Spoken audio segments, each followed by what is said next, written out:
Hi, I'm Melissa Griffin, contributing editor at Healthcare Packaging. The FDA's Drug Supply Chain Security Act is high on the healthcare industry's priority list as companies strive to create an interoperable track and trace system by 2023. The DSCSA requires that manufacturers and repackagers affix or imprint to each package or homogeneous case of product a product identifier in the form of a two-dimensional data matrix barcode. This identifier must include the product's standardized numerical identifier composed of the national drug code and a unique alphanumerical serial number, the lot number, and the expiration date.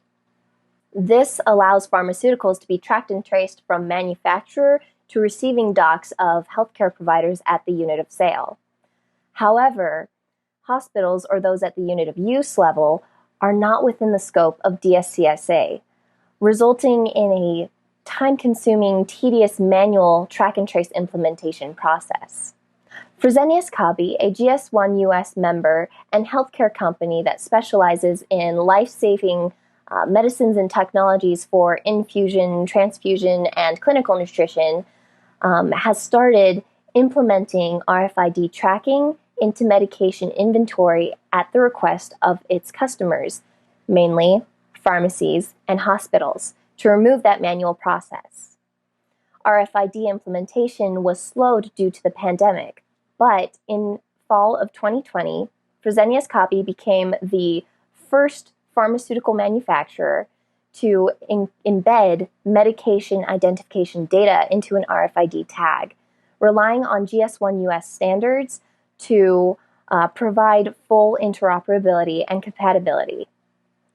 Each RFID tag is embedded into the existing label so that it can run on the company's existing packaging line, making the process fairly invisible to packaging line operators with no contact at the packaging point. Antennas interact with the tags through radio frequency, embedding the needed data. When tags are unreadable or have incorrect information encoded, they are rejected from the line. This RFID solution is not meant to be a DSCSA replacement, but rather an addition to 2D data matrix barcodes.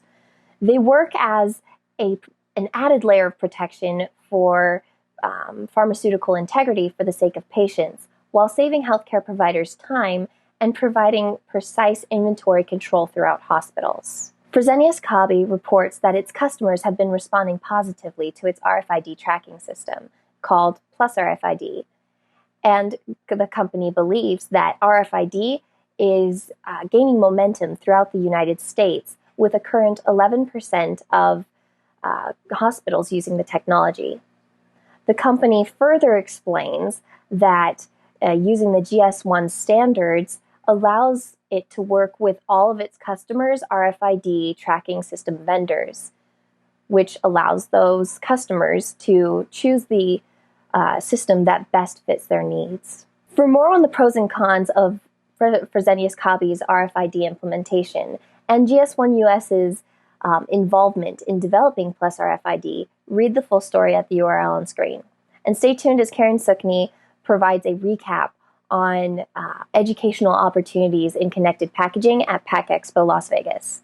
Thanks, Melissa. So if you're looking for more information on connected packaging and supply chain, I wanted to highlight a few upcoming educational sessions at EXPO Las Vegas. Now, this is by no means an exhaustive list, but just some of the events to look forward to. At the Pack to the Future stage, the AIPIA will present pain points for brand owners. How can smart packaging make a difference? That one takes place Monday, September 27th at 3:30 p.m.